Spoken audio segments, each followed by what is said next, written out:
He threw my overalls on the floor and sneered. "I need a woman with elegance, not grease under her fingernails like you." I simply picked up my wrench and smiled. "Enjoy your new life, Roger." He didn't know I had already planted a device in his luxury car that would broadcast his darkest secrets to the entire town. Hello, everyone. Thank you for being here with me today. Before I begin my story, grab a warm cup of tea and get comfortable. I'd love to know what time of day you're watching this video. Please comment M for morning, A for afternoon, or E for evening. Now let me take you into this story. It is funny how a storm feels different when you are standing inside a garage. Outside, the wind was howling, tearing at the vinyl siding of our suburban home like a wild animal trying to get in. But inside my sanctuary, the air was heavy and still.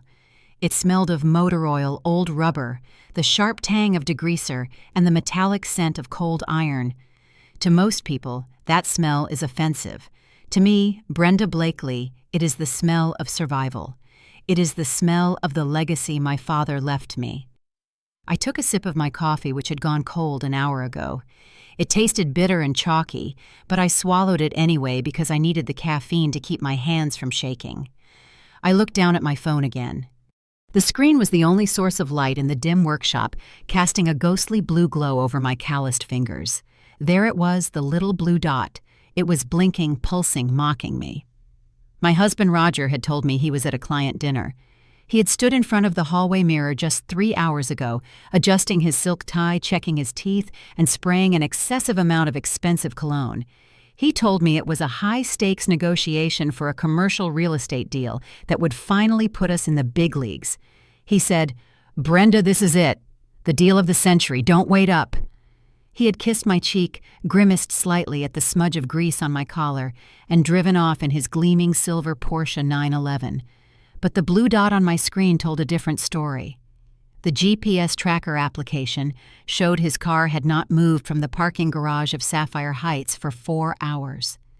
Sapphire Heights was a luxury apartment complex on the other side of town, nowhere near the steakhouse where he claimed to be meeting his clients. It was a place for young professionals, influencers, and people who had more money than sense. It was definitely not a place for a business meeting at 10 o'clock on a Tuesday night.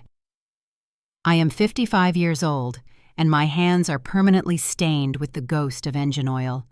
No matter how much I scrub with pumice soap, the dark lines remain etched into my fingerprints. I fix cars for a living. I know how to listen to an engine and tell you if a piston is misfiring or if a belt is slipping just by the pitch of the whine. I trace problems to their source. Every rattle, every leak, every strange vibration has a cause. And right now, my marriage was vibrating so hard, it was about to shake itself apart. I had installed that GPS tracker 3 weeks ago. I disguised it inside the onboard diagnostics port under the dashboard. It was a clever little piece of tech drawing power directly from the car battery, so it never needed charging. Roger thought he was so smart. He thought he was the sophisticated one in this marriage with his Italian suits and his manicured nails. But he did not know the first thing about the machine he drove. He thought I was just being a dutiful wife, ensuring his precious status symbol was running smoothly. He had no idea I was monitoring his lies. The garage door rattled violently as a heavy gust of wind slammed against it. The storm outside was getting worse. I could feel the electrical tension in the air, the ozone charging the atmosphere. It felt identical to the tension that had been building in our house for months. The silence between us at dinner, the way he turned his phone screen down whenever I walked into the room, the way he flinched when I touched him. "Mom?" The voice cut through the silence like a dropped wrench. I jumped, nearly dropping my phone, my heart hammered against my ribs.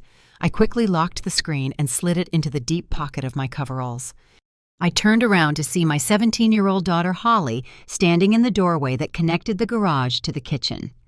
She looked so small in her oversized college sweatshirt, her arms crossed tightly over her chest, as if she were trying to hold herself together. Her hair was messy, pulled up in a loose bun, and she wore her reading glasses. She looked tired, too tired for a girl her age. "Hey, honey," I said, forcing my voice to sound steady. "I thought you were upstairs studying for your calculus exam." "I was," she said softly. She walked over to the workbench and hopped up to sit on the edge, her legs swinging back and forth. She didn't look at me. She looked at the floor, at the oil stains on the concrete. "Is Dad home yet?" "No," I said, turning back to the carburetor I was rebuilding just to have something to do with my hands. I picked up a rag and started polishing a piece of metal that was already clean. "He's closing a big deal. He texted me earlier. He said, 'Negotiations are running late.'" Holly was silent for a long moment. The only sound was the rain drumming relentlessly on the metal roof and the soft click of my rag against the metal. "He's not closing a deal, Mom," Holly said. Her voice was barely a whisper, but in the quiet garage it sounded like a scream. My hand froze. I looked up at her. The pain in her eyes hit me harder than any physical blow. "What do you mean, Holly?" She chewed on her lip, looking down at her sneakers. "Last week when I was coming home from math tutoring, I saw him. I didn't tell you because I didn't want it to be true." I put the rag down. I walked over and stood in front of her. "Tell me exactly what you saw." "He was downtown," she said, her voice trembling. "Near the jewelry district. He wasn't with a client. He was with a woman. She was young. Mom really young, maybe 30. She had blonde hair and was wearing a white dress. I felt the blood drain from my face. A white dress. Innocence, purity. Everything I wasn't in my dirty coveralls. Dad was holding the door for her," Holly continued, a tear slipping down her cheek. "He was laughing. He was leaning in close to her. Mom, I haven't seen him laugh like that in years. Not with us." I reached out and pulled my daughter into a hug. She buried her face in my shoulder, sobbing quietly. I held her tight, smelling her shampoo, feeling the shaking of her shoulders. It broke my heart that she had been carrying this secret alone. She was trying to protect me. She was trying to protect the illusion of our family. "I'm so sorry, Mom," she whispered into my oily shirt. "You have nothing to be sorry for," I said fiercely, smoothing her hair with my rough hand. "You are brave for telling me. Never apologize for the truth, Holly. The truth is the only tool that matters." My phone buzzed in my pocket. I pulled it out with one hand, keeping the other arm around Holly. It was a text from Roger. "Negotiations running late. Going to stay at a hotel near the office so I can be fresh for the morning signing. Don't wait up. Love you." I looked at the text. Then I switched apps and looked at the blue dot. It was still parked at Sapphire Heights. He wasn't at a hotel. He wasn't at the office. He was with her. "Is it him?" Holly asked, pulling back to look at my face. "Yes," I said. My voice was calm, terrifyingly calm. "He says he is working late."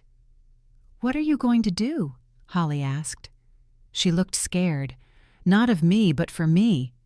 She knew how much I had sacrificed. She knew I had kept this garage running through recessions and hard times just to put food on the table while Roger chased his dreams. I looked around my garage. I looked at the tools hanging on the pegboard, each one organized and clean. I looked at the lift, the air compressor, the stacks of tires.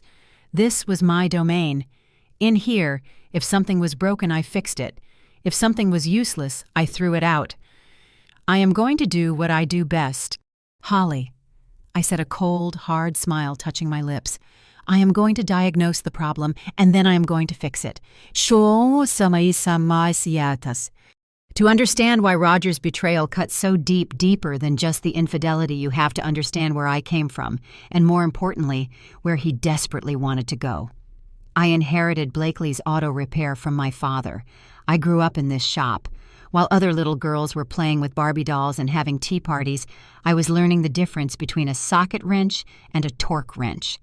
My father was a man of few words, but he had a code of honor that was unbreakable. He used to tell me, "Brenda, grease washes off, but a bad reputation sticks forever. Do good work, be honest, and you will always have bread on the table." I worshipped him, but I had a secret. I loved the mechanics of music just as much as the mechanics of an engine. I had a gift for the piano. It was strange, perhaps, to see a girl with grease under her fingernails sitting at a keyboard, but the same hands strong from turning bolts could dance over the keys with a delicacy that surprised everyone. I played Chopin and Liszt in the church hall on Sundays. That was where I met Roger. Roger was charming back then. He was 25, fresh out of business school, full of dreams about real estate empires and investment portfolios. He didn't have a dime to his name, but he had ambition that burned bright. He told me he loved the contrast of me, the woman who could rebuild a transmission by day and play a nocturne by night. He said I was earthy and artistic. He made me feel like I was a diamond in the rough. We got married, and for a while it was good. I ran the shop, bringing in a steady, reliable income. Roger chased deals. Most of them failed, but I covered us. I paid the mortgage. I paid for the groceries. I paid for his suits. I believed in him. But as Roger started to climb the social ladder, or at least tried to claw his way up, his view of me changed. He didn't see earthy anymore. He saw dirty. He didn't see artistic. He saw blue collar. I remember the turning point clearly. It is a memory that burns in my mind like acid. It was 5 years ago. Roger had finally landed a mid-sized deal and invited some potential investors over for a dinner party. He had insisted on buying a baby grand piano for the living room, a Steinway that cost more than my work truck. He couldn't play a note. He didn't even like classical music, but he said it was essential for the aesthetic. He said it showed culture. That night, the house was full of people in expensive clothes drinking our wine. I had spent the entire day at the garage replacing a head gasket on a Ford F-150. It was brutal work. Despite scrubbing my hands with heavy-duty pumice soap for 20 minutes before the party, there were still faint dark lines under my fingernails and a small cut on my thumb wrapped in a skin-colored bandage. After dinner, one of the guests, a banker named Mr. Sterling, noticed the piano. "Does anyone play?" he asked. "Or is it just a beautiful piece of furniture?" Roger laughed nervously. "Oh, mostly furniture, I'm afraid." "I play," I said quietly. Mr. Sterling smiled. "Wonderful. Please, Mrs. Blakely, play us something." I was hesitant. I saw the look in Roger's eyes. It was a warning. But I wanted to share that part of myself. I sat down at the piano. I took a deep breath and started to play Debussy's Clair de Lune. For a moment, the room disappeared. I was lost in the music, feeling the beautiful weight of the ivory keys, the resonance of the strings. The melody flowed out of me, tender and melancholic. I was playing beautifully. Then suddenly the music stopped. Roger had walked over and slammed the fallboard down. It missed my fingers by a fraction of an inch. The sound was like a gunshot in the quiet room. The room went dead silent. You could hear a pin drop. "Roger," I whispered, looking up at him in shock. My heart was pounding in my throat. His face was red, his eyes bulging with a mix of embarrassment and rage. He leaned down, bringing his face close to mine, and hissed. It was low enough that the guests across the room couldn't hear the words, but they could certainly feel the venom. "Look at your hands, Brenda," he spat. "They are disgusting. You are staining the ivory. Do you want my clients to think I married a ditch digger? Get up." He turned to the guests with a fake bright smile that didn't reach his eyes. "So sorry, everyone. Brenda is a bit tired. Her hands are cramping up. You know how it is with manual labor. The arthritis sets in early." I sat there frozen. The humiliation burned hotter than any engine block I had ever touched. I felt naked. I felt small. I stood up, hiding my hands behind my back like a naughty child, and walked out of the room. I didn't go to the bedroom. I went straight to the garage. I sat in the dark, smelling the oil and the rubber, and I cried until I couldn't breathe. I looked at my hands, the hands that paid for that piano, the hands that paid for the wine they were drinking, and I hated them. From that day on, I never touched the piano when he was home. He treated the garage, the source of the money that paid for his life, like a shameful secret. He would tell people I was in automotive management. He would throw my coveralls into the laundry room as if they were contaminated with nuclear waste. But I stayed. I stayed because of Holly. I stayed because I remembered the man he used to be. I stayed because I thought if I just worked harder, if I made more money, if I kept my hands cleaner, he would look at me with love again. Now, standing in the garage with Holly, the memory of that piano lid slamming down felt like a premonition. He had tried to crush my hands then. Now he was trying to crush my spirit. "Mom!" Holly's voice brought me back to the present. "You're squeezing the wrench really hard." I looked down. My knuckles were white. I relaxed my grip on the heavy steel tool. "I was just thinking about the past," I said, "and how blind I have been." I looked at the blue dot on the screen again. Roger was ashamed of my grease-stained hands. Fine. I would use these hands to dismantle his life, bolt by bolt, wire by wire. He wanted a life of luxury and secrets. I was about to give him a master class in mechanics. "Go to bed, Holly," I said, my voice steady. "I have some work to do." "What kind of work?" she asked. "Research," I said. "I need to find out exactly what kind of investment your father is making." The storm had passed by the next morning, leaving the sky a bruised purple like a healing hematoma. I told the guys at the shop, my 2 employees, Mike and Sam, to handle the morning appointments. I told them I had a family emergency. In a way, I did. My family was dying, and I needed to perform an autopsy. I took my truck. It was a 2010 Dodge Ram, reliable, battered, and loud. It rumbled like a beast as I backed it out. It was the antithesis of Roger's Porsche. I drove to the address I had tracked Roger to the night before Sapphire Heights. But the tracker showed he had moved early in the morning around 6 a.m. He was now at a location in the trendy downtown district. I followed the dot to a place called the Velvet Lounge. I knew this place, or rather I knew of it. It was a high-end spa and boutique that had opened 6 months ago. It was the kind of place that sold face creams for $300, offered aura cleansing, and served cucumber water to women who didn't work for a living. I parked my truck across the street, squeezing it between a Lexus and a BMW.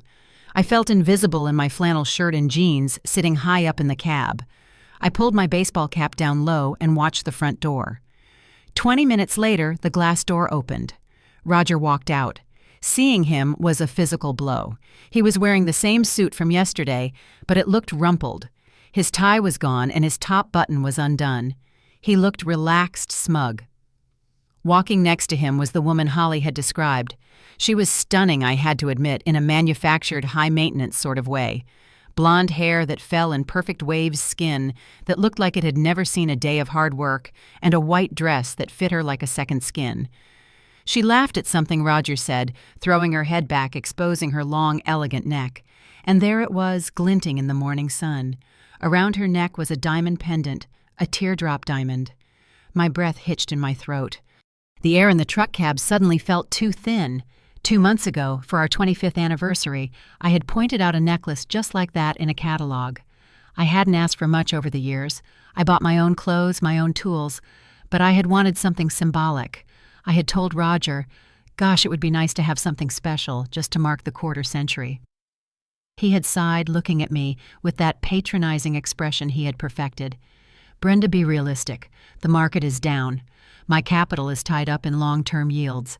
We don't have the liquidity for frivolous jewelry. Maybe next year when things pick up." We didn't have the liquidity. I had checked the shop's accounts. We had made a record profit last quarter. I had worked 6 days a week. I had taken on extra fleets of delivery vans to service. We had money. But Roger handled our personal investments. He always moved the money from the joint account to his investment accounts, saying he was optimizing our portfolio. He hadn't bought the necklace because we were broke. He hadn't bought it because he couldn't afford it. He hadn't bought it because he didn't want to waste it on me. I watched as Roger opened the passenger door of his Porsche for her. He leaned in and kissed her. It wasn't a quick peck on the cheek like he gave me. It was passionate, lingering. He placed a hand on her waist, pulling her closer. He looked at her with a hunger he hadn't shown me in a decade. Her name, I would later find out, was Vanessa. She was 32 years old, the owner of the Velvet Lounge. I looked at my hands on the steering wheel of my truck. My nails were short and practical. There was a callus on my palm from gripping wrenches. There was a small scar on my index finger from a slip with a screwdriver years ago. These hands built our life. These hands fixed the cars that paid for that Porsche. Then I looked at Vanessa waving her manicured hand as Roger got into the driver's seat. Comparison is the thief of joy, they say. But in that moment, comparison was the fuel for my rage. Roger wanted elegance. He wanted a trophy. He was using the money I earned with my sweat and back-breaking labor to buy diamonds for a woman who probably didn't know how to change a tire. A woman who likely thought hard work was finding a parking spot for her yoga class. I didn't cry this time. The tears were gone. They had evaporated in the heat of my anger. I pulled out my phone and zoomed in with the camera. Click. I took a photo of the license plate. Click. I took a photo of the necklace. Click. I took a photo of them kissing. As they drove away, Roger laughing at something she said, I didn't follow them. I didn't need to. I knew where Roger was going. Probably back to his office to pretend he had been working all night to shower in the executive gym and come home with a rehearsed story. And I knew where I was going. I started the engine of my truck. It roared to life with a satisfying, aggressive rumble. I wasn't going home to bake cookies. I was going to see the only man in this town I trusted as much as my father. I was going to the scrapyard. The scrapyard was on the desolate edge of town, a labyrinth of rusted metal-stacked cars and twisted iron that stretched for acres. It was a place where things went to die, but for people like me, it was a gold mine of parts and possibilities. It was owned by Chuck, a man who looked like he had been built out of spare parts himself. He was 60, with a beard that could hide a wrench arms as thick as tree trunks, and a laugh that sounded like a grinding transmission. Chuck had been my dad's best friend. He had taught me how to weld when I was 12. He was the uncle I never had. "Brenda!" Chuck shouted as I climbed out of my truck. He wiped his greasy hands on a rag that was arguably dirtier than his hands were. "What brings you to the graveyard looking for a master cylinder for that old Dodge?" "No, Chuck," I said, walking past a stack of crushed sedans. The smell of rust and old gasoline was comforting. It was real. "I need a favor, a specific kind of favor. The kind you don't put on the books." Chuck stopped wiping his hands. He looked at my face. He saw the set of my jaw, the cold fire in my eyes. He had known me since I was in diapers. He knew that look. "Is it Roger?" he asked quietly. I nodded, swallowing the lump in my throat. "He's cheating on me, Chuck, with a woman half his age, and he is spending my money to do it. He bought her diamonds with the money from the shop."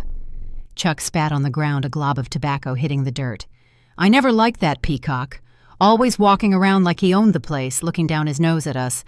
Remember when he brought his Mercedes here last year and demanded I find him a vintage part, then tried to haggle me down by $50? He treats people like us, like we're the dirt on his shoe." "I know," I said. "He thinks we're stupid, Chuck. He thinks because we have dirt under our nails we don't have brains in our heads." I managed a small, grim smile. "He is about to find out how wrong he is." I pulled a folded piece of paper from my pocket. It was a schematic I had drawn up the night before after Holly had gone to sleep. It was a modification for a car's body control module BCM. "I need a device," I explained, smoothing the paper out on the hood of a rusted Buick. "Something that bypasses the factory alarm system of a 2023 Porsche 911.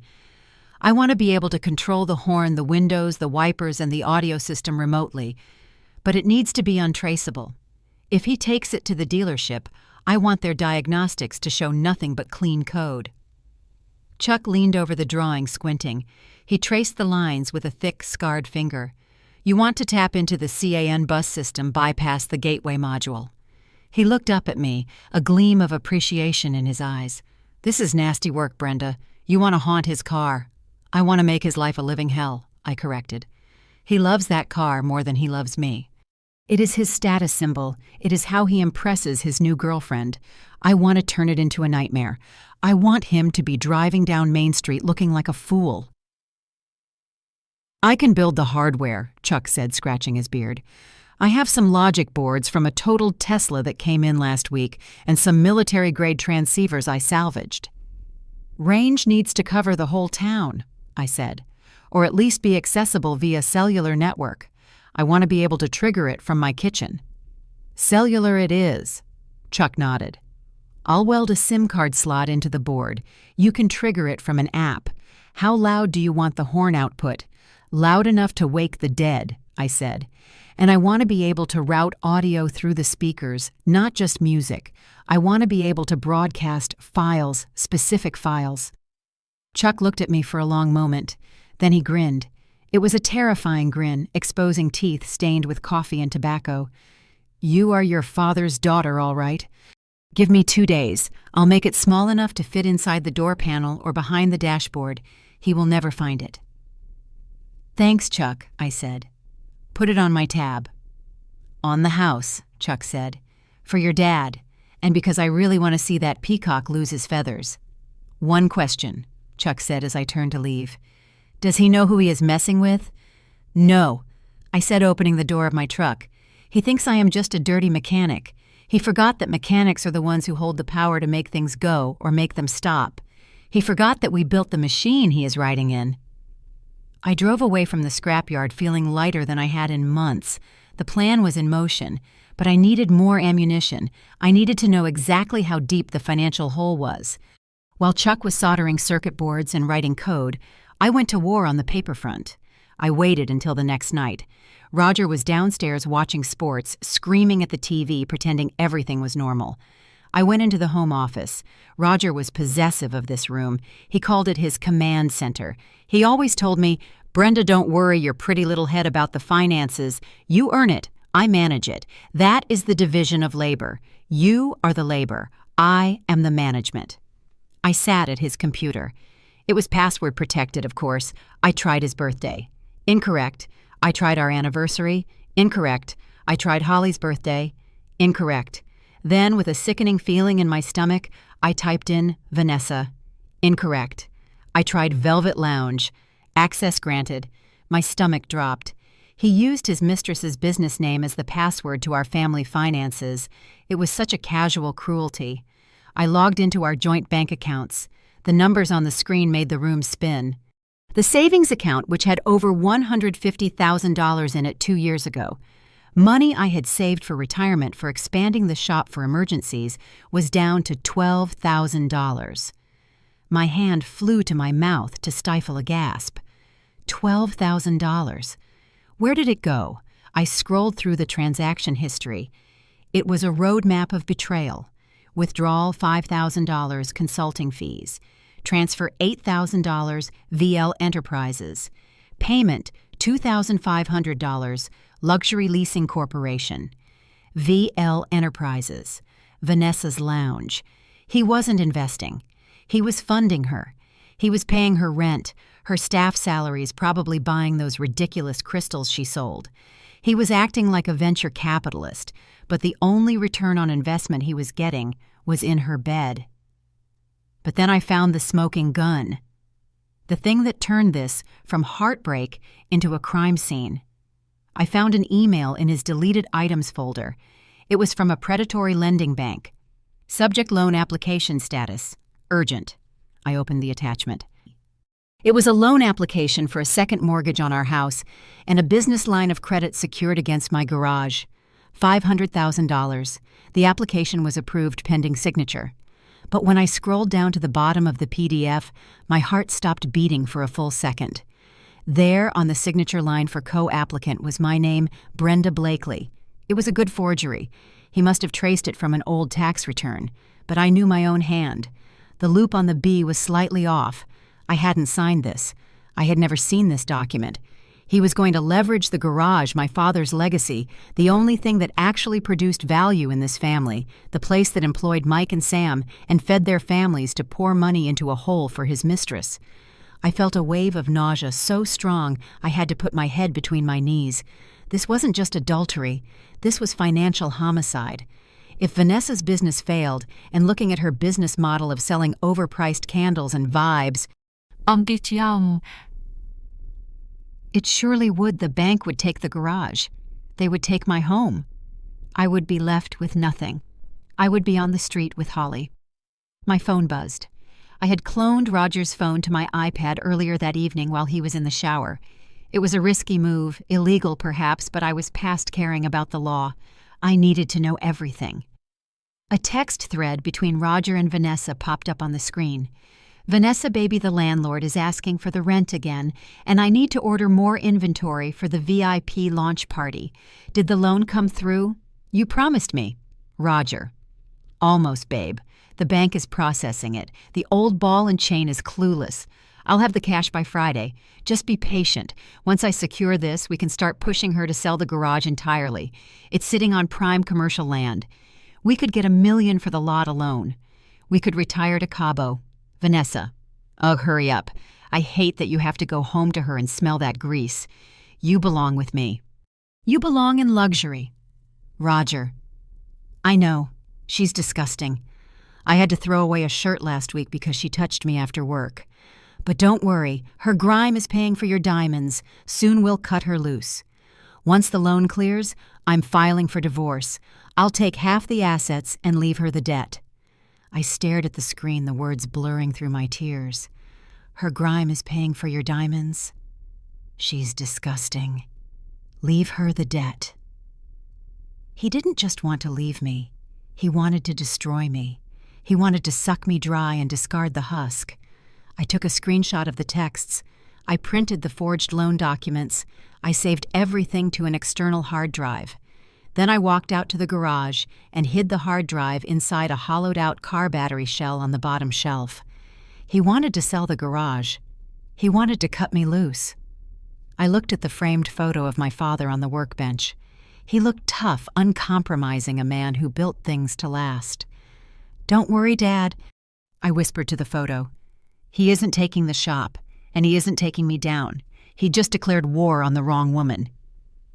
I heard the front door open downstairs. Roger must have gone out to the porch for a cigar. I quickly closed the tabs, wiped the browser. History composed my face into a mask of tired indifference and went downstairs to play the role of the oblivious wife one last time. But inside, the wife was dead. The mechanic was at the wheel now. The next evening, Roger came home early. He burst through the door with a theatrical energy that made my skin crawl. Hey, honey, I'm home. His voice boomed through the hallway. He sounded cheerful, the manic cheerfulness of a man who thinks he has gotten away with murder and is about to cash the insurance check. I walked into the kitchen from the garage, wiping my hands on a rag. He recoiled slightly as I got close, a micro-expression of disgust that vanished as quickly as it appeared. He was holding a shopping bag from a high-end boutique, not the jewelry store where he bought the diamond, but a clothing store. I got gifts, he announced, placing the bag on the counter with a flourish. Holly was sitting at the kitchen table, surrounded by textbooks. She didn't look up. Her pen scratched aggressively against the paper. Roger reached into the bag and pulled out a scarf. It was brightly colored, a garish pattern of gold and red. For you, Brenda, he said, tossing it to me. Italian silk. Saw it in the window and thought of you. It will add a little sophistication to your wardrobe. I caught it. I ran the fabric between my fingers. It felt slippery, synthetic, insubstantial. I checked the tag discreetly while pretending to admire it. 100% polyester, made in China. He bought his mistress real diamonds. He bought his wife fake silk. Thank you, Roger, I said, forcing a smile. It's very colorful. And for my brilliant daughter, Roger said, pulling out a handbag. It was flashy, covered in logos that screamed for attention. A little something to help you look the part when you start interviewing for business schools next year. You need to dress for the job you want, Holly. Holly finally looked up. She stared at the bag, then at him. Her eyes were cold. I'm not interviewing for business schools, Dad, she said flatly. I'm applying to engineering programs. I want to study mechanical engineering at State. I want to design engines. Roger's smile faltered. The veins in his neck tightened. Nonsense. You're too pretty to be a mechanic like your mother. You don't want to spend your life smelling like gas and ruining your skin. You want to be in the boardroom, Holly. That's where the real power is. That's where the class is. He looked at me with disdain, gesturing to my coveralls. Speaking of class, Brenda, what is for dinner? Please tell me it isn't the pot roast again. The house smells like cafeteria food. It smells cheap. It is pot roast, I said calmly. It's your favorite, or it was. It was my favorite when we were poor, Roger sighed, loosening his tie, as if the air in the house was suffocating him. But my palate has evolved. You know, I was thinking maybe we should liquidate some assets, the garage, for instance. My heart hammered against my ribs. Here it was. The market is hot.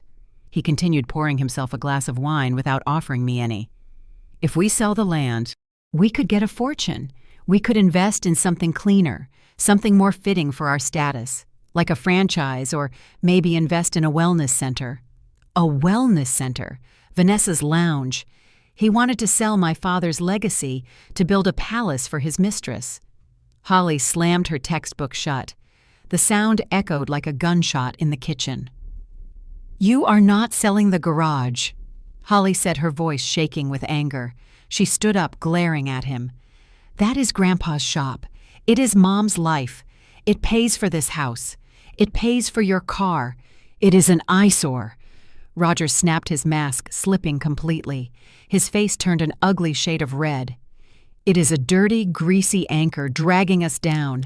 I am trying to build a legacy here, and you two are clinging to scrap metal. I am the head of this household, and I decide what we sell." "A legacy of what?" Holly challenged, stepping closer to him. "Lies." Roger stepped forward, raising his hand as if to silence her. "Watch your tone, young lady. I provide for this family. I make the decisions, and I say we are moving up in the world, whether you like it or not." I stepped between them. I was shorter than Roger by 6 inches, but in that moment, I felt 10 feet tall. I had spent my life wrestling rusty bolts that didn't want to turn. I wrestled engines that weighed 500 pounds. I knew how to hold my ground. "Dinner is on the stove," I said, my voice low and dangerous. It was a voice he hadn't heard before. "If you don't like it, you can go out, but do not yell at our daughter. And we are not discussing the garage tonight, or ever." Roger looked at me, surprised by the steel in my voice. He blinked, stepping back. He sneered, brushing imaginary dust off his sleeve where I had almost touched him. "Fine. I'm not hungry anyway. I have work to do in the study. Real work." He stormed off, grabbing the bottle of wine as he went. Holly looked at me, tears welling in her eyes. "Mom, tell me you aren't going to let him do it. Tell me you won't let him sell Grandpa's shop." I reached out and squeezed her hand, my rough, calloused hand against her soft one. "He thinks he is the driver, Holly," I whispered, wiping a tear from her cheek. "He thinks he is steering this car, but he doesn't realize I have already cut his brakes." 2 nights later, the device was ready. Chuck had outdone himself. I met him behind the scrapyard at dusk to pick it up. It was a small black box no bigger than a deck of cards, with a wiring harness that looked factory-made. "It's plug and play mostly," Chuck had said. "But you need to splice it into the main harness behind the BCM. Don't cross the wires or you'll fry the ECU and the car won't start at all, and we don't want it not to start. We want it to start with surprises." I waited until 2 a.m. The house was silent. Roger was asleep in the master bedroom, snoring loudly, probably dreaming of his millions and his mistress.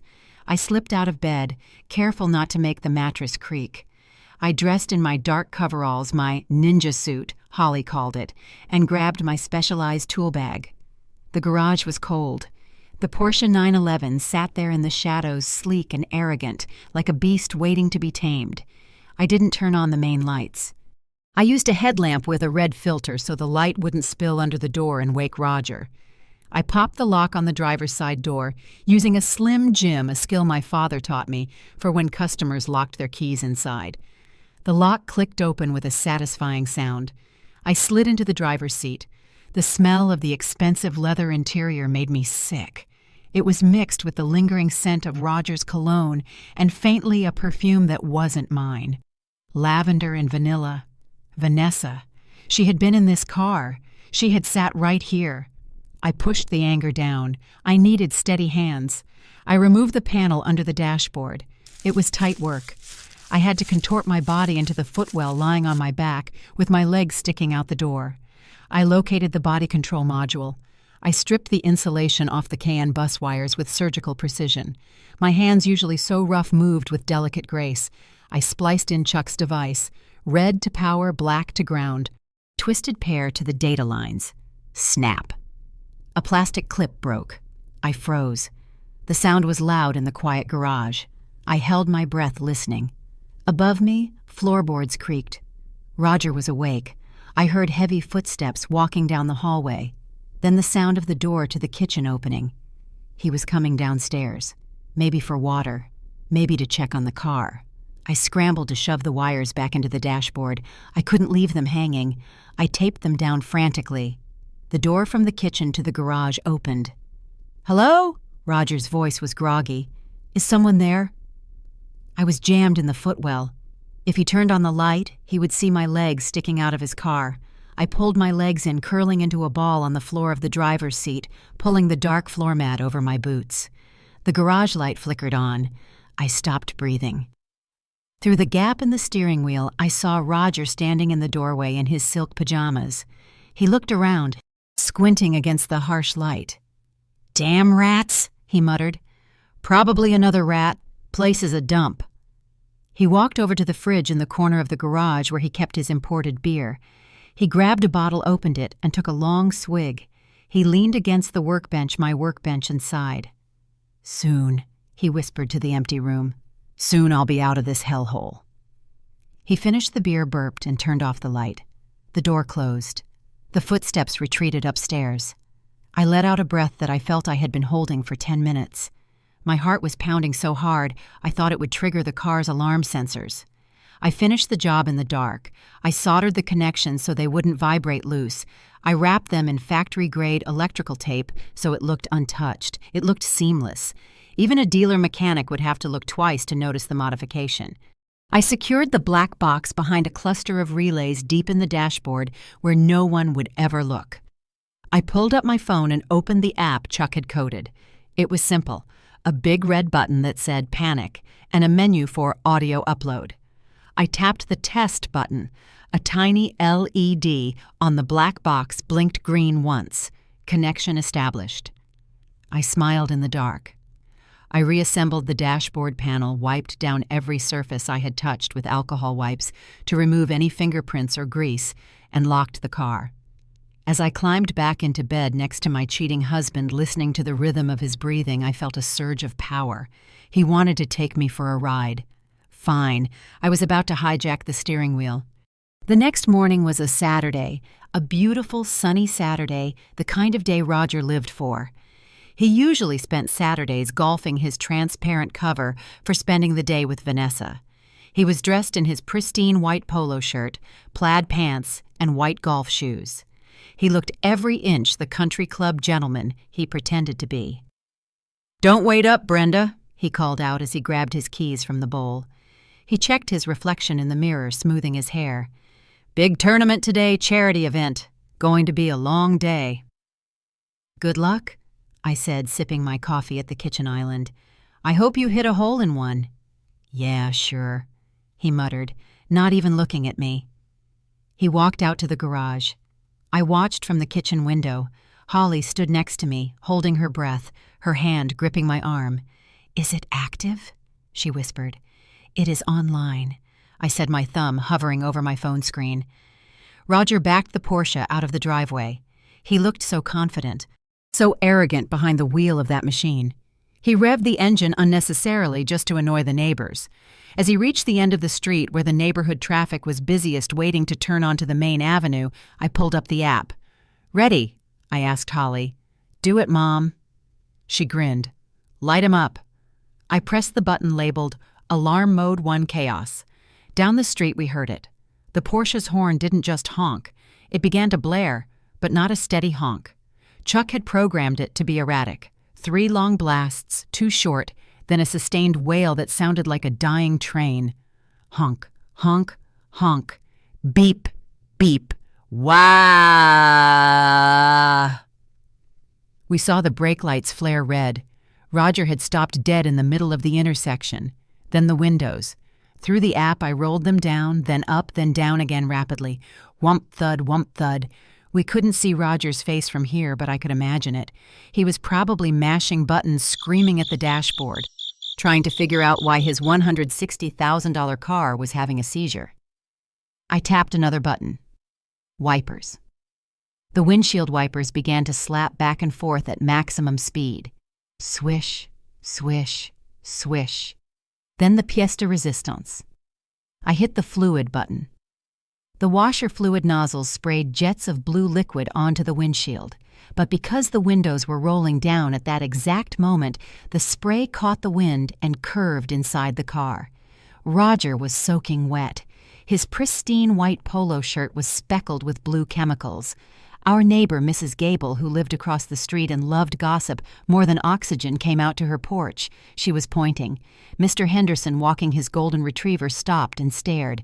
Cars behind Roger started honking. Roger was now trying to drive the car back to the driveway, but every time he touched the gas, I triggered the horn again. It drew everyone's attention. It was a circus, and he was the clown. Finally, he managed to jerk the car back into our driveway, the engine roaring and the horn blaring. He killed the engine and jumped out. He looked insane. His hair was wet. His shirt was stained blue, and his face was a shade of purple I had never seen before. "What is wrong with this piece of junk?" he screamed, kicking the tire of his beloved Porsche. The alarm stopped the moment he turned the engine off. He looked up and saw me standing in the doorway holding my coffee mug. "Brenda!" he yelled, storming towards me. "The car is possessed. It went crazy. The horn, the wipers. It ruined my shirt." I leaned against the doorframe, crossing my arms. I kept my face perfectly straight, masking the joy bubbling inside me. "I don't know, Roger," I said calmly.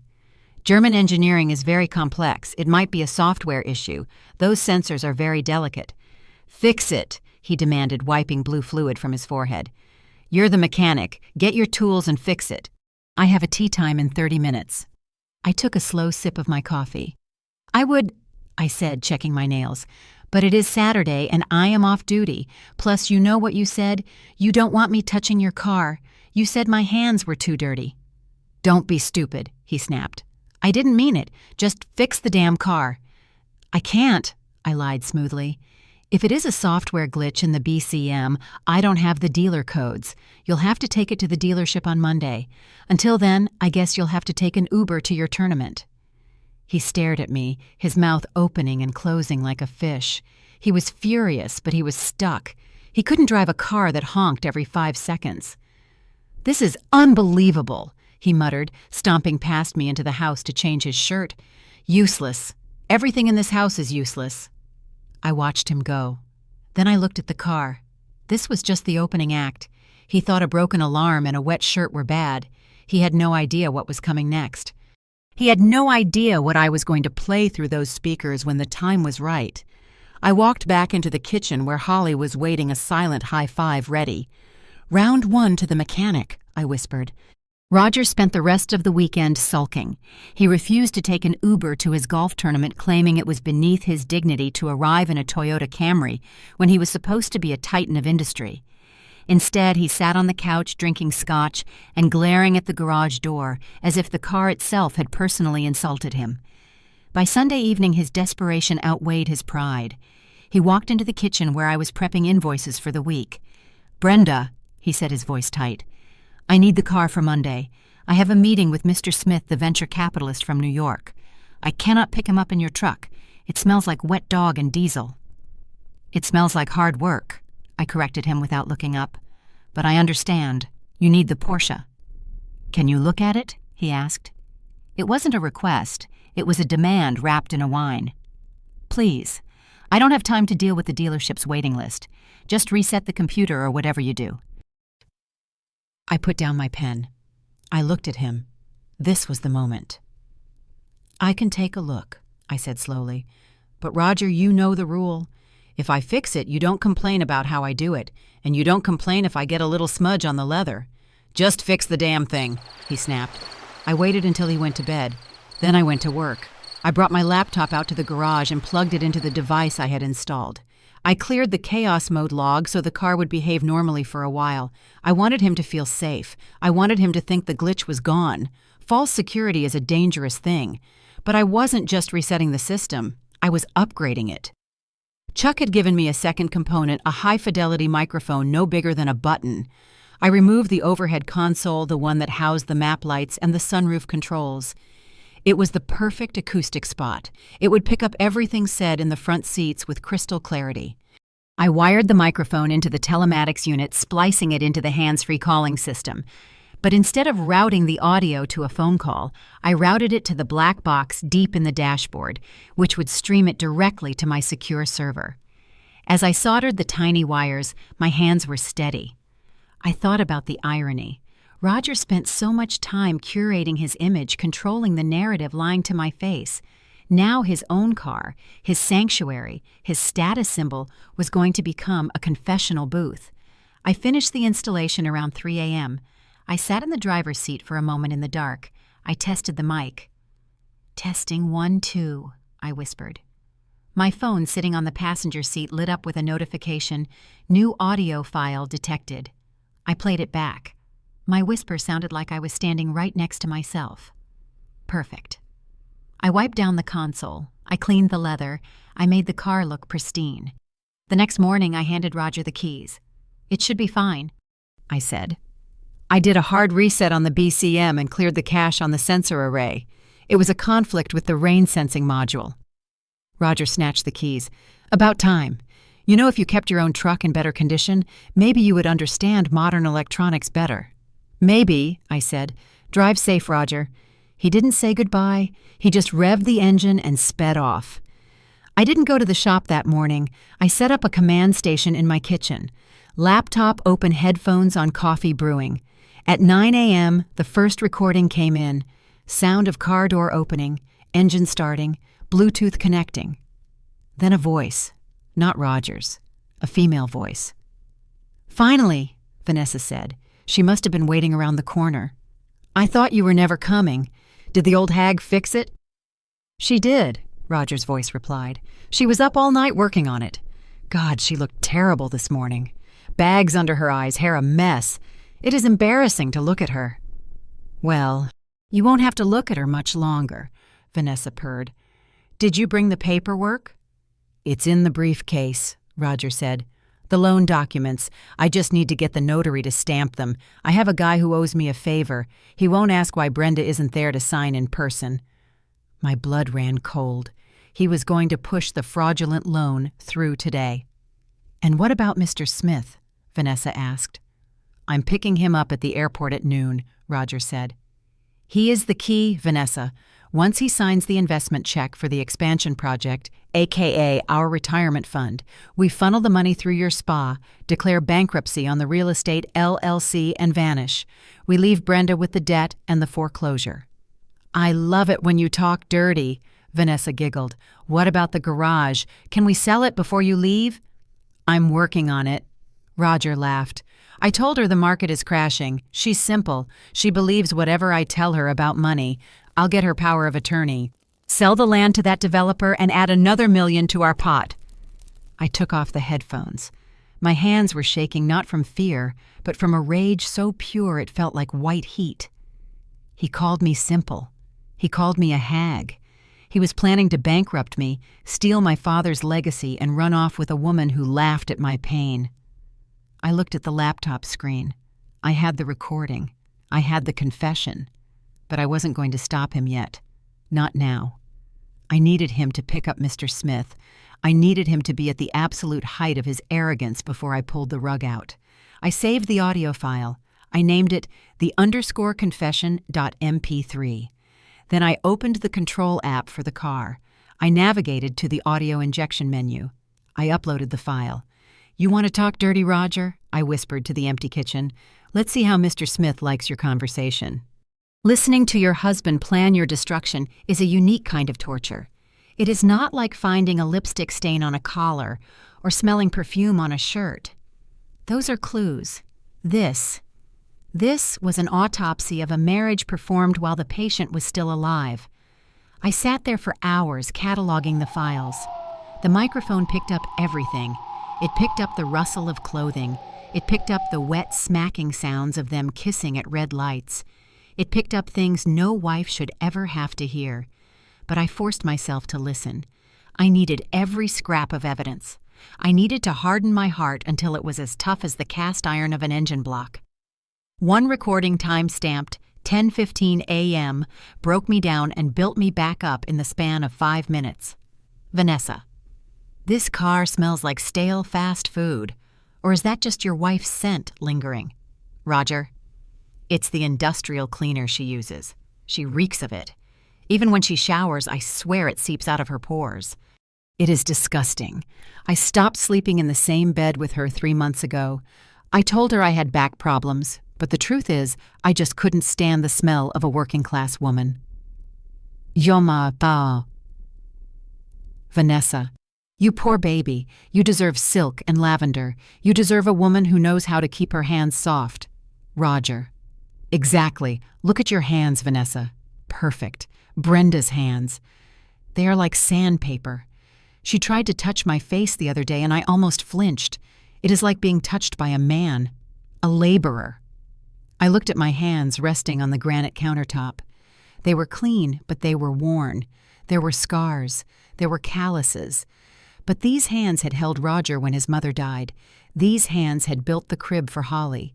These hands had signed the checks that paid for the suit he was wearing right now. He didn't just hate me. He was repulsed by me. He was repulsed by the very thing that made our life possible, my work. I felt a tear slide down my cheek, hot and angry. I wiped it away furiously. You think these hands are rough, Roger? I said to the screen. Wait until you feel them close around your throat. I continued listening. The conversation shifted from insults to strategy, and this is where the real gold was. Roger. So the structure is set. We set up a shell company called Prime Meridian Holdings.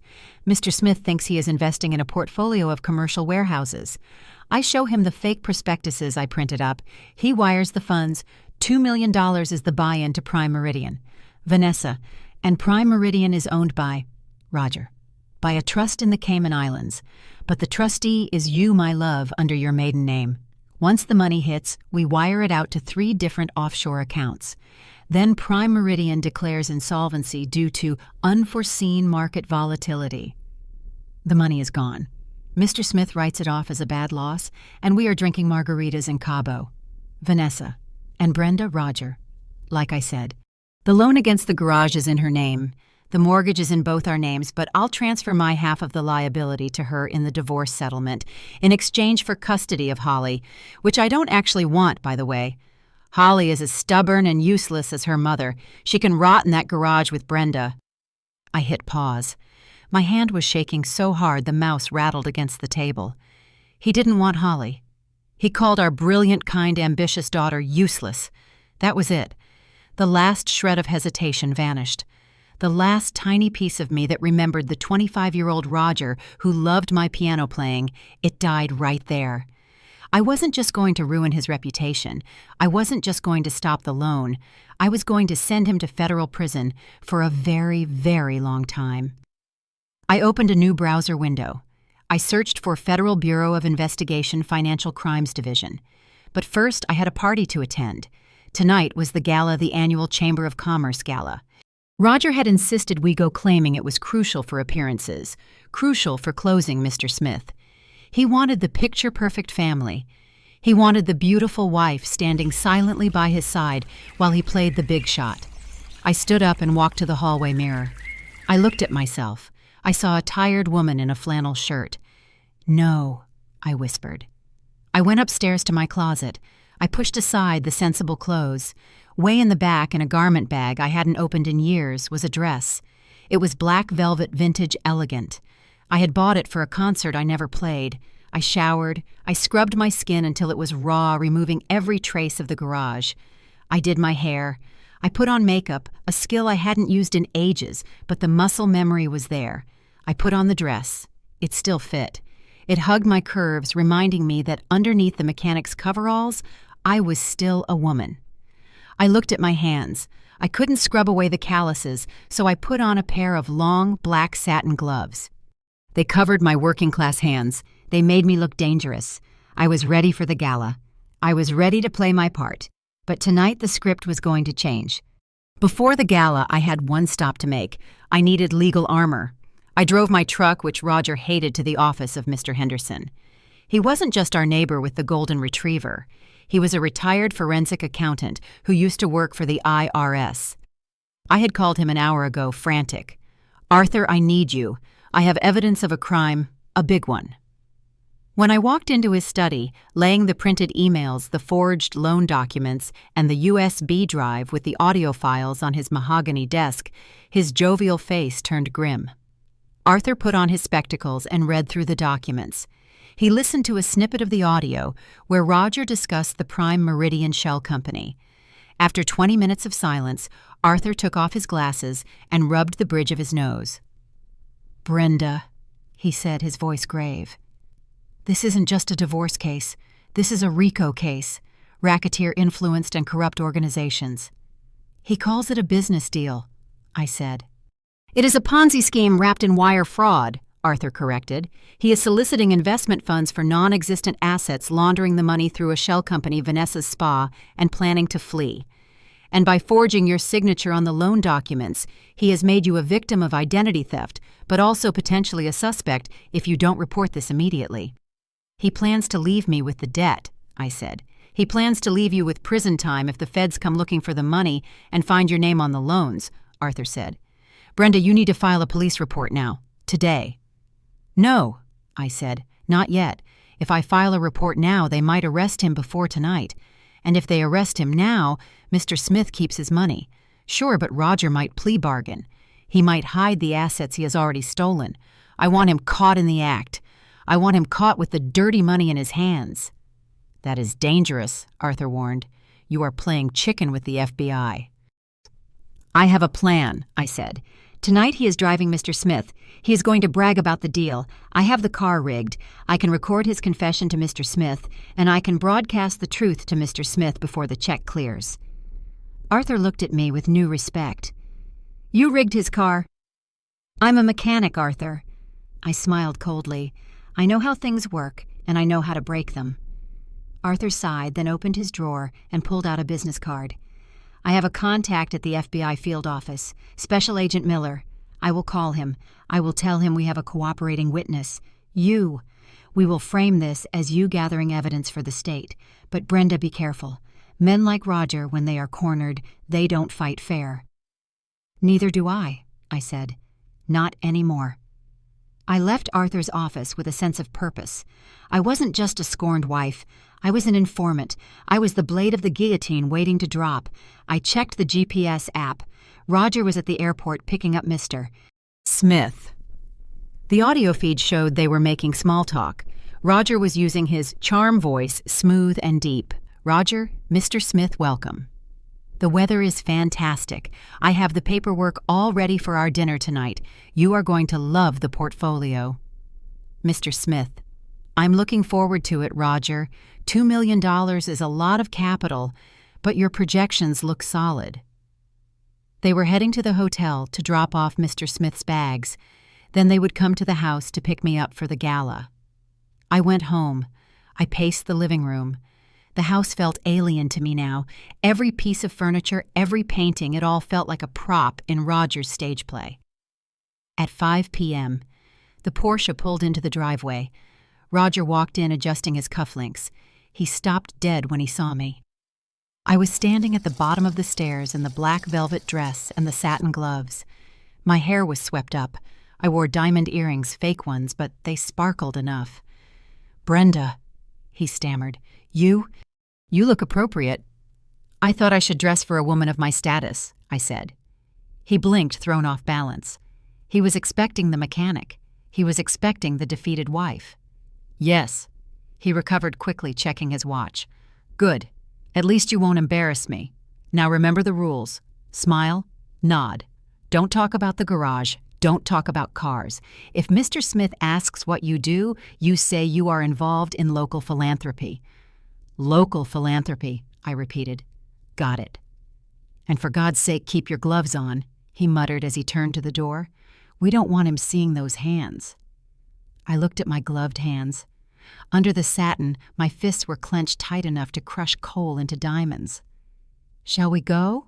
I asked. We walked out to the car. Mr. Smith was in the back seat. He was an older man, sharp-eyed, wearing a suit that cost more than my garage. "Mrs. Blakely," Mr. Smith said charmingly. "Roger has told me. Well, he hasn't told me much, actually. A man of mystery. Roger likes to keep his assets hidden.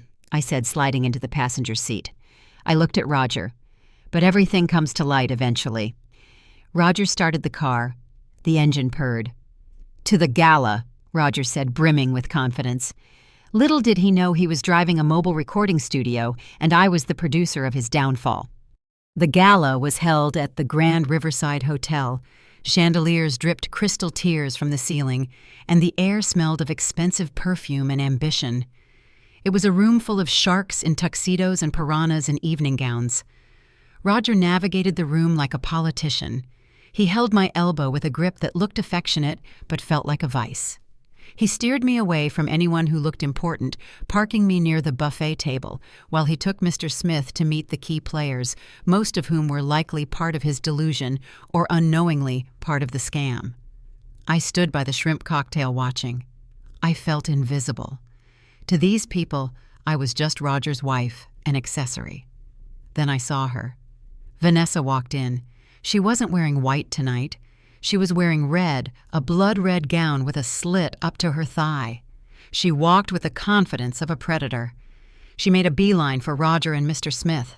I watched as Roger introduced her. "Mr. Smith, this is Vanessa, a local entrepreneur and a business associate."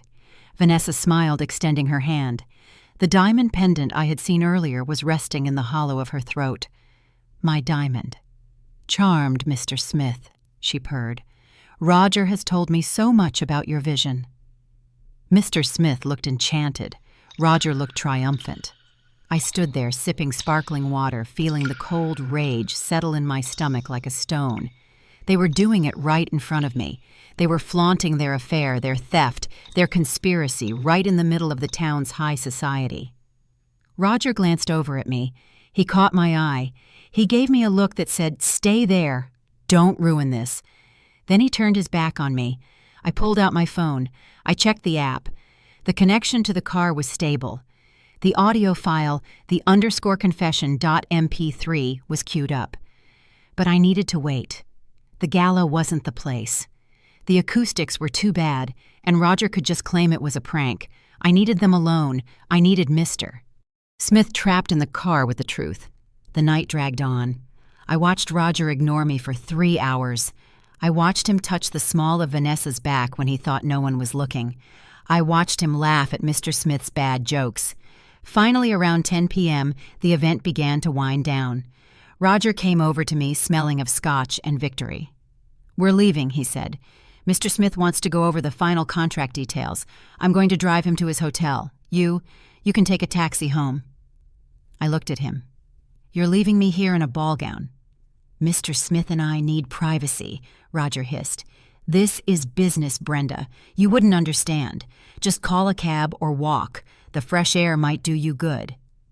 He turned to Mr. Smith. "My wife has decided to stay and catch up with some old friends. Shall we—" Mr. Smith looked at me confused. "Are you sure, Mrs. Blakely? We can drop you off." "No," Roger interjected quickly. "She insists. Come on, let's get the car." They walked out. I waited 10 seconds. Then I walked out the side door, slipping off my heels so I could run. I didn't call a taxi. I ran to the parking lot. I hid behind a pillar near the valet stand. I watched the valet bring the Porsche around. Roger tipped him, probably with money from our joint account, and got in. Mr. Smith got in the passenger seat. They pulled out onto the main road. I pulled out my phone. My thumb hovered over the execute button. I wasn't in the car, but I was in the car. Through my headphones, I could hear them. Roger. "What a night. Arthur, can I call you Arthur? I think we really solidified the partnership." Mr. Smith. "It was impressive, Roger. I have the check in my pocket. I'm ready to sign." Roger. "Music to my ears. Let's head to your hotel and get the ink on the paper." Now, I pressed the button.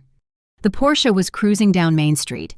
It was quiet inside the cabin, save for the soft hum of the engine and the self-satisfied breathing of my husband. I stood alone in the hotel parking lot, watching the red taillights fade into the distance.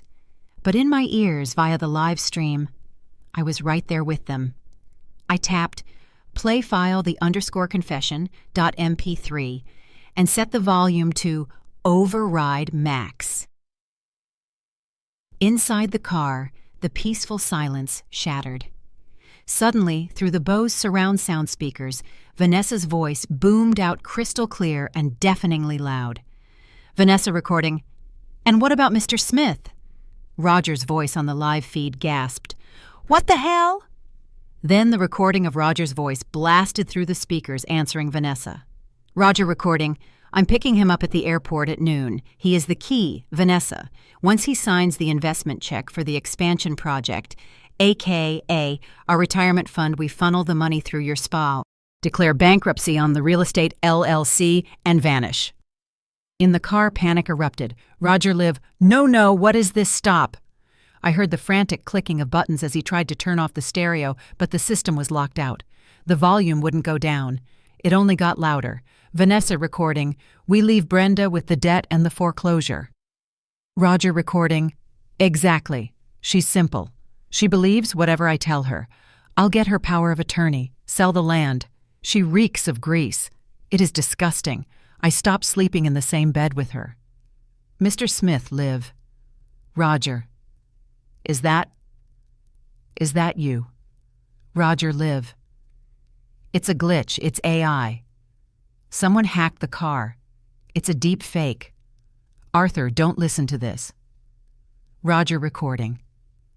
"Mr. Smith thinks he is investing in warehouses, but Prime Meridian is owned by a trust in the Cayman Islands. The money is gone. Mr. Smith writes it off as a bad loss, and we are drinking margaritas in Cabo."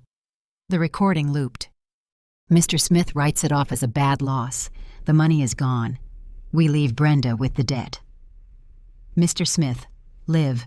"Stop the car. Stop the car." Roger Liv. "Arthur, please, it's a joke.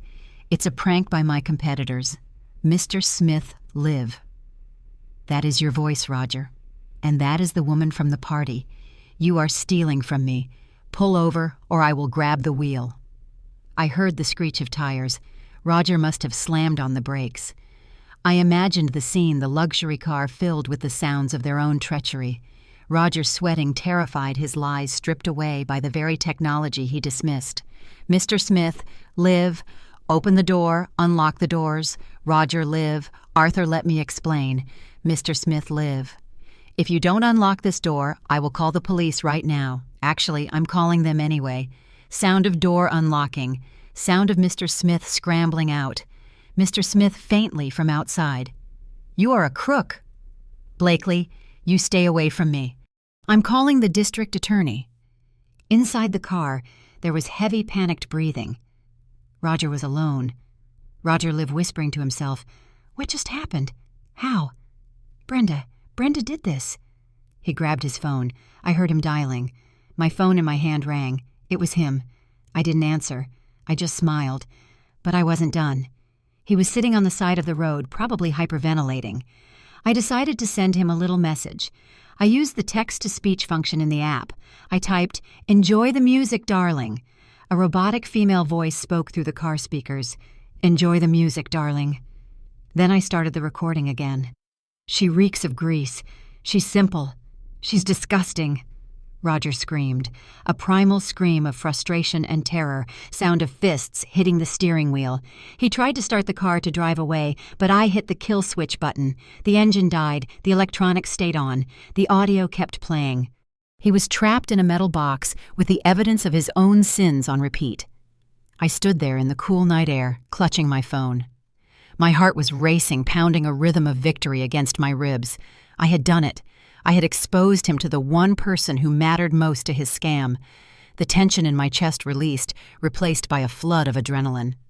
I looked at the phone screen at the kill switch button glowing red. If you are listening to this right now, and you can feel the satisfaction of that moment, the moment the bully gets punched, the moment the liar gets caught, then you are my kind of people. You understand that justice isn't always served in a courtroom. Sometimes it is served cold on the side of the road through a Bluetooth speaker. If you are still with me, please like this video and comment the number 1 below. Let me know you are here. Let me know you are riding shotgun with me on this journey of revenge. Your support tells me I'm not alone, that I'm not just a crazy ex-wife, but a woman standing up for herself. Comment 1 right now, and let's finish this story together. Because trust me, Roger hasn't hit rock bottom yet. The next morning, the town was buzzing. Small towns are like echo chambers. Secrets bounce off the walls and amplify. Mr. Smith hadn't just walked away. He had gone straight to the police station, and then he had gone to the local coffee shop, shaken and angry, and told anyone who would listen that Roger Blakely was a fraud. I woke up early. I didn't go to the house. I went straight to the garage. I needed to be on my turf. Holly was already there, sweeping the floor. She looked at me, her eyes wide. "Mom," she said, "it's all over TikTok. Someone filmed Dad screaming in his car on the side of the road last night. The car was playing a loop of him admitting to fraud. It has 50,000 views." I looked at the video she held up. It was grainy shot from a passing car. You could hear Roger's voice booming from the Porsche. Funnel the money, declare bankruptcy, and see Roger hitting the dashboard. "Viral justice," I said, pouring myself a coffee. At 9 a.m. Roger showed up at the garage. He didn't have his Porsche. It was probably still on the side of the road where I left it, disabled, waiting to be towed. He arrived in a taxi. He stormed into the bay, looking like a man who hadn't slept. His eyes were wild, his suit wrinkled. "You!" he screamed, pointing a shaking finger at me. "You did this. You hacked my car. You ruined me." Mike and Sam, my mechanics, stepped forward, dropping their wrenches. They were big men protective of me. "Back off, Roger," Mike growled. "She recorded me illegally," Roger shouted, looking around frantically. "That audio, it was private. It's inadmissible." "Private," I said, stepping out from behind the counter. I wiped my hands on a rag, a deliberate gesture. "You were broadcasting it to the street, Roger. It sounded pretty public to me." "Mr. Smith pulled the funding," Roger hissed, lowering his voice. "He's pressing charges. The investors are calling for their money back. Vanessa is freaking out." "Good," I said. "You have to fix this," Roger pleaded, his tone shifting from anger to desperation.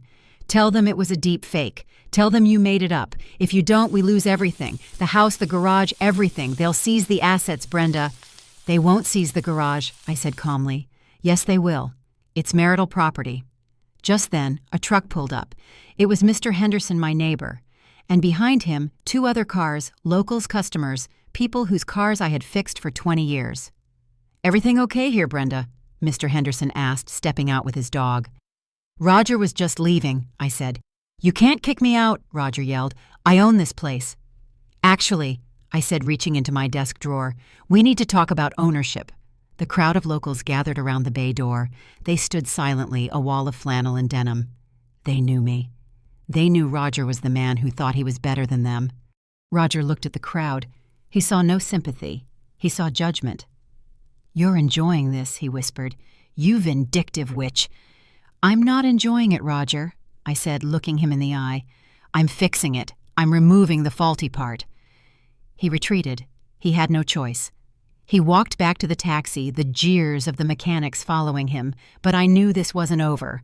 A cornered rat bites. And Roger was about to try his last desperate move to save his own skin. 2 days later, Roger called me. His voice was calm, too calm. "Brenda," he said, "we need to settle this. I've spoken to a lawyer. I want a divorce." "I agree," I said. "I'm coming over with the papers. Let's do this amicably. No courts, no drama, just a clean break." He arrived an hour later. He placed a stack of documents on the kitchen table. He looked deflated, but there was a glint in his eye that I didn't trust. "Here's the deal," Roger said, sliding the papers toward me. "I admit the business deal went south. There are liabilities debts." "How much?" I asked. "A lot." He waved his hand dismissively. "But I am willing to take the hit. I will take the business debt. I will take the fall for the investors. In exchange—" He paused, licking his lips. "In exchange, I want the house and the garage. I need assets to liquidate to pay off the creditors. If you sign them over to me, I can sell them, pay off the debts, and keep you out of court. If you don't, the creditors will come after you personally because your name is on the loan." He was lying. He was trying to trick me into giving him the only real assets left so he could sell them, pocket the cash, and run, leaving me with the fraudulent debt he had already put in my name. I looked at the papers. It was a quitclaim deed for the house and a transfer of business ownership for the garage. "So," I said, playing the part of the confused wife, "if I sign this, I lose my home and my job, but I'm free of the debt." "Exactly," Roger said, leaning forward. "I'm doing this to protect you, Brenda. You don't know how to handle these sharks. Let me handle it. You can move into an apartment, get a simple job. It's for the best." I looked at Holly, who was sitting in the corner holding her phone up, recording everything. "I have a counter offer," I said. I pulled out my own folder. Mr. Henderson and I had drafted it that morning. "I keep the house. I keep the garage full ownership. In exchange," I slid a document toward him, "I sign over my entire interest in Prime Meridian Holdings and VL Enterprises to you. I waive any claim to your future earnings or your current business ventures. You get to keep 100% of your company." Roger looked at the paper. He blinked. He was greedy. He still believed somewhere in his delusional mind that he could salvage the scam or that the offshore money was safe. He thought I was giving up a share of millions in exchange for a dusty garage. You want the garage, and you give me the company?" he asked. "Yes," I said. "I just want to fix cars, Roger. I don't want your high-stakes world." He tried to hide his smile. He thought he was winning. He thought he was tricking the stupid mechanic again. He didn't realize that Prime Meridian was a radioactive asset that was currently being investigated by the FBI. By taking full ownership, he was taking full liability for the fraud. "Well," Roger said, pulling out a pen, "if that's what you want, I suppose I can be generous." He signed the papers transferring the house and garage to me solely. Then he signed the paper accepting full responsibility for Prime Meridian. "Done," he said, standing up. "You can keep your grease pit. I'm going to rebuild. Vanessa and I, we have plans." "I'm sure you do," I said. He walked out the door holding the papers that sealed his fate. He thought he had just swindled me out of a potential fortune. In reality, he had just signed his own confession. "Did you get that?" I asked Holly. "Every word," she said, stopping the recording. He admitted the companies are his. He admitted the debt is his, and he signed away the house. "Good," I said. "Send it to Agent Miller." The end came swiftly, like a bolt snapping under too much torque. I had given Agent Miller everything: the audio recordings, the text messages, the forged loan documents, and finally the video of Roger signing the agreement where he claimed full ownership of the fraudulent companies. It was a Tuesday morning. The sky was clear blue. I was at home. I hadn't gone to the shop. I knew it was happening today. I walked into the living room. The baby grand piano sat there gathering dust. Roger's aesthetic piece. I hadn't touched it in 5 years. I walked over to it. I opened the fallboard. The keys were yellowed slightly, but they looked inviting. I sat down. I looked at my hands. They were clean, but the scars were there. The history was there. I placed my fingers on the keys. I didn't play Clair de Lune. I played something stronger, Beethoven's Pathétique Sonata, a song of storm and stress, of tragedy and triumph. As the first chords rang out, filling the house that was finally mine, I heard sirens in the distance. They got louder. I kept playing. The music swelled, crashing and rising. I looked out the window. 3 black SUVs pulled up to the curb, then a police cruiser. I saw Roger come out of the house he was renting using money he stole. He was wearing his silk robe. I saw agents swarm him. I saw the flash of badges. I saw Roger trying to run back inside, but he was tackled on his manicured lawn. Then I saw another team at the spa downtown. Holly texted me the live stream. They were leading Vanessa out in handcuffs. She was screaming her mascara running, looking anything but classy. Roger was dragged to the police car. He looked toward our house. He couldn't hear the piano, but I played for him anyway. I played the soundtrack to his destruction. He was shoved into the back seat. The door slammed shut. I finished the sonata. The final chord hung in the air, vibrating with release. I closed the piano lid gently. I didn't slam it. I treated it with respect. "Goodbye, Roger," I whispered. I stood up. My legs felt shaky, but my heart was light. The heavy weight of his judgment, his disdain, his theft, it was all gone. I walked into the kitchen where Holly was waiting. "Is it over?" she asked. "The bad part is over," I said. "Now comes the rebuilding." 3 weeks later, I went to see him. I didn't have to go. My lawyer said I shouldn't, but I needed closure. I needed to look him in the eye one last time without the filter of a windshield or a phone screen. The county jail was a stark, gray building. It smelled of bleach and despair, a different kind of industrial smell than my garage. I sat on one side of the glass partition. Roger was brought in. He looked terrible. His hair was unwashed gray at the roots where the dye was fading. His orange jumpsuit was ill-fitting.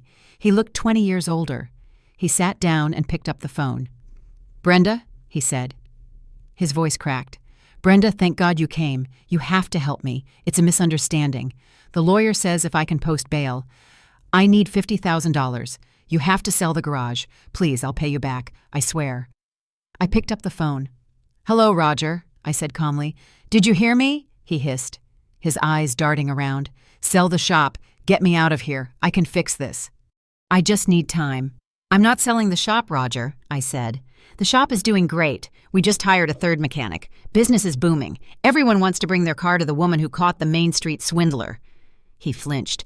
You're enjoying this." "I'm surviving," I said, "like I always have." "Vanessa set me up," he pleaded. "She tricked me. She testified against me. She said I forced her. Can you believe that?" "I believe it," I said. "Rats eat each other when the ship sinks." "Brenda, please." He started to cry, actual tears. "I'm your husband. We were married 25 years. Doesn't that mean anything?" "It meant everything to me," I said. "Until you decided I was disgusting. Until you decided my hands were too dirty to touch." I placed my hand against the glass. "Look at them, Roger." He looked at my hand. It was clean. I was wearing a new ring, a simple gold band I had bought for myself. "These hands," I said softly. "They built the roof over your head. They paid for your suits. They cooked your meals. And yes, they got dirty, but dirt washes off. Greed, betrayal.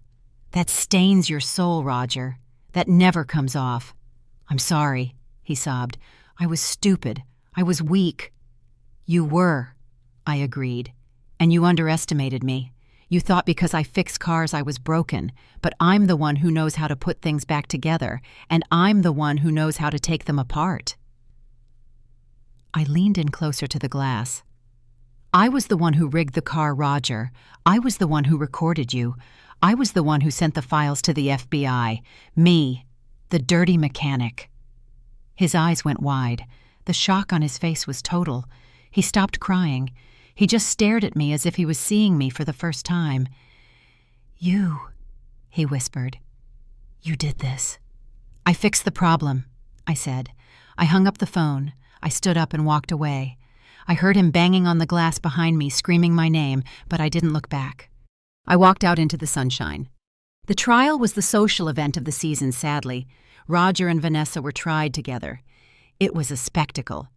They turned on each other with a viciousness that shocked even the judge. Vanessa's lawyer argued that she was a naive victim manipulated by an older, controlling man. She cried on the stand, dabbing her eyes with a tissue, wearing a modest cardigan that looked ridiculous on her. "He promised me marriage," she sobbed. "He told me the money was legal. He said his wife was crazy and abusive." Then Roger's lawyer argued that Vanessa was a femme fatale who seduced a confused businessman and led him into crime. "She demanded diamonds," Roger shouted from the defendant's table, losing his composure. "She threatened to leave me if I didn't get the loan. She's the mastermind." The prosecution just sat back and watched them destroy each other. And then they played the tapes, my tapes. The courtroom listened in silence as Roger's voice filled the air, arrogant and cruel. Mocking me, mocking Mr. Smith, detailing the crime. Roger's voice. "She reeks of grease. Funnel the money. Vanished to Cabo." There was no defense against that. When the verdict came down, I was sitting in the back row with Holly. Roger guilty on 12 counts of wire fraud, 3 counts of money laundering, and 1 count of identity theft. Sentenced 12 years in federal prison. Vanessa guilty on 8 counts. Sentenced 10 years. As the bailiffs led them away, Roger looked back. He scanned the crowd looking for me. When our eyes met, he didn't look angry anymore. He looked defeated. He looked like a man who realized he had thrown away a diamond to pick up a piece of broken glass. I didn't smile. I didn't wave. I just nodded once, acknowledging the end. Vanessa was screaming as she was dragged out her classy facade, having completely crumbled. "It's over, Mom," Holly whispered, squeezing my hand. "Yes," I said. "Justice is served." We walked out of the courthouse. The reporters were there flashing cameras. "Mrs. Blakely! Mrs. Blakely! How do you feel?" they shouted. I stopped. I looked at the cameras. "I feel like getting back to work," I said. "I have cars to fix." 6 months later, the garage was noisy. The sound of pneumatic drills clanging metal and classic rock radio filled the air. It was the best music in the world. "Mom, can you check the timing on this Mustang?" Holly called out. I walked over. Holly was wearing coveralls, her hair tied back in a bandana grease on her cheek.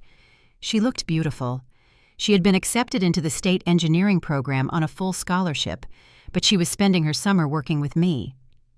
"Let's see," I said, leaning over the engine. The shop had changed. I had repainted it. The sign out front now read, "Blakely and Daughter Auto Repair." Business was better than ever. We had cleared the debt, not Roger's debt that went with him to prison, but the mortgage on the house. I had sold the Porsche, which Roger had legally transferred to me in the asset swap, before he realized it was worthless to him, and used the money to pay off the house. I drove my truck, but I also treated myself. I had joined a local jazz band. We played on Thursday nights at a small club downtown. I played piano. I wore nice dresses, not silk, but comfortable, beautiful fabrics that I chose for myself. Mr. Henderson. Arthur came by often, sometimes for an oil change, sometimes just to bring me coffee. He was a good man, a kind man. We were taking it slow, just dinner and conversation, but it was nice to be looked at with respect.